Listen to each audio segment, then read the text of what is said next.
نہ جلسوں میں الا ماشاءاللہ اس طرح کی باتیں ہوتی ہیں۔ دلی میں ایک بزرگ ہیں حضرت مولانا فخر الدین فخر جہاں چشتی دہلوی رحمۃ اللہ علیہ، حضرت شاہ نیاز بے نیاز بریلوی رحمۃ اللہ علیہ کے پیر و مرشد شاہ نیاز بے نیاز بریلوی جانتے ہو کون ہے؟ جنہوں نے بریلی شریف میں 250 سال پہلے 300 سال پہلے بریلی کا سب سے پہلا مدرسہ بنایا تھا۔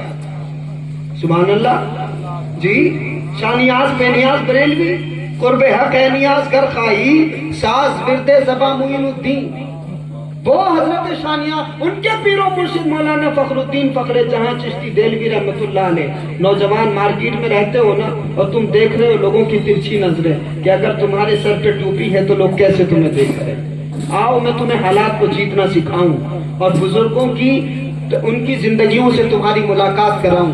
حضرت مولانا فخر الدین فخر جہاں چشتی دہلوی رحمۃ اللہ علیہ گنگا کے کنارے سے جا رہے تھے۔ حضرت نے دیکھا، اپنے مریدین کے ساتھ تھے، دیکھا کہ کچھ پنڈت وہاں پہ ہیں اسنان کرا رہے ہیں۔ حضرت نے دیکھا ایک بوڑھا بیچارہ بزرگ پنڈت ہے، اس کے پاس کوئی نہیں جاتا نہانے کے لیے۔ تو حضرت نے جب اس کو دیکھا تو بڑا رحم سا آیا، کیونکہ رحمت للعالمین کے امتی ہیں نا، اور نظر وہاں ہے، نظر یہاں نہیں ہے مونچھوں پہ، نظر یہاں نہیں ہے پجامے پہ، نظر چولہے پہ ہے، چولہے پہ نظر بچوں پہ، کہ اگر اس کے گھر میں چولہا نہیں جلا تو بچے کھانا کیا کھائیں، وہاں نظر ہے۔ جو دلوں میں انقلاب برپا کرنے والے لوگ ہوتے ہیں وہ نظریں کہیں اور ہی رکھتے ہیں۔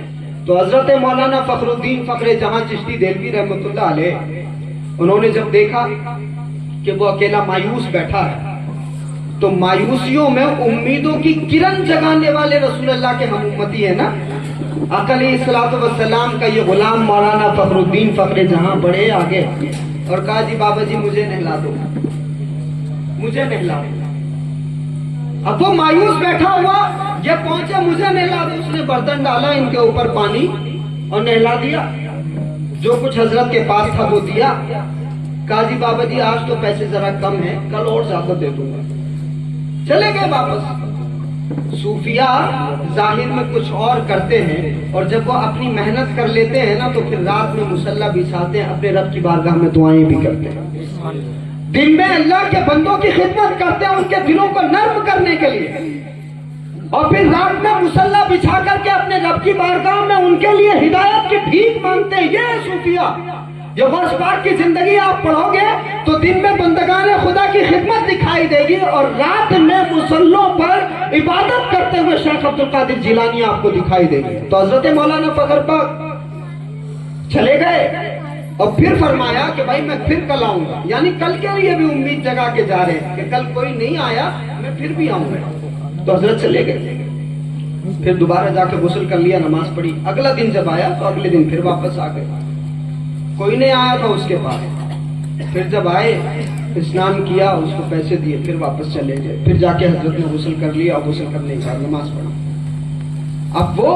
بیچارہ بزرگ بڑا پریشان تھا کہ میری طرف تو کوئی آتا نہیں، یہ آتے ہیں اور زیادہ پیسے دے کے چلے جاتے ہیں، بھئی عجیب آدمی ہے، مجھ سے کوئی نہانے کے لیے تیار نہیں ہے، یہ آتے ہیں اور بڑی مہربانی کر کے جاتے ہیں، آخر معاملہ کیا ہے؟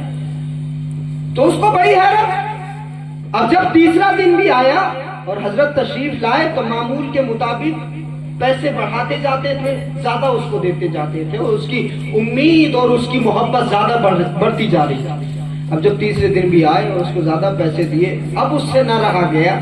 ابھی کوئی خطاب نہیں فرمایا حضرت نے، نہ سورہ بقرہ وہاں پڑھی کھڑے ہو، کچھ نہیں کیا، صرف ایک عمل کر رہے ہیں، ایک عمل، بنا بولے جا رہے ہیں، نہا رہے ہیں، پیسے دے رہے ہیں، واپس آ رہے ہیں۔